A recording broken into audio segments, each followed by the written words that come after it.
Ақтөбедегі ұн комбинаты жанынан жаңадан макарон фабрикасы ашылды. Мекеменің жаңа сұрыпты ұны осыдан 2 жыл бұрын экспортқа шыға бастаған. Келешекте макарон өнімдерін Қытай мен Иран елдерінің нарығына саудалауды жоспарлау бар.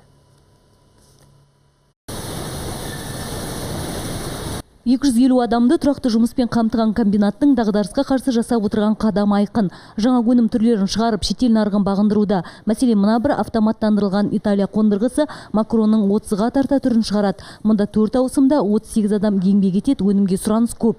Онда өзіміздің дерменнен аламыз, сапалы ұн, соның арқасында енді сапалы макарон өнімдерін шығарып жатырмыз. Қазақстанның нарығына кіріп, Афганистанға жіберіп жатырмыз. Кәсіпорын қазір тәулігіне 8000 тонна ұн дайындайды. Оның 70%-ын ішкі нарықтың сұранысын көтеруге жұмсаса, қалғаны ТМД мен Таяу шығыс елдері және Кавказға экспортталады. Енді Қытай мен Иран нарығына шықсақ деген ойымыз бар, дейді комбинат жетекшісі. Открывается для нас и иранский рынок. Өткен жылы Иранмен қарым-қатынасты күшейтуде жаңа теміржол желісі іске қосылды. Енді экономикалық байланыстарды нығайтуға, сауда-саттыққа жол ашылады. Біз сырттағы нарықтағы тұтынушылардың талғамын зерделеп, өз өнімдерімізді ұсына аламыз деп ойлаймын.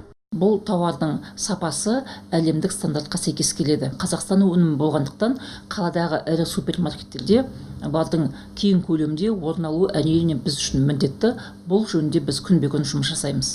Комбинат биыл бірнеше жаңа өнім түрін шығарады. Жуырда таңғы ас әзірлейтін құрғақ дайын жармаларды тұтынушыларға ұсынамыз деп отыр. Әрі қызанақ пен қияр өсіретін жаңа жылыжай кешенінде салмақ. Нұргүл Қонақбаева, Александр Степаненко, хабар, Ақтөбе.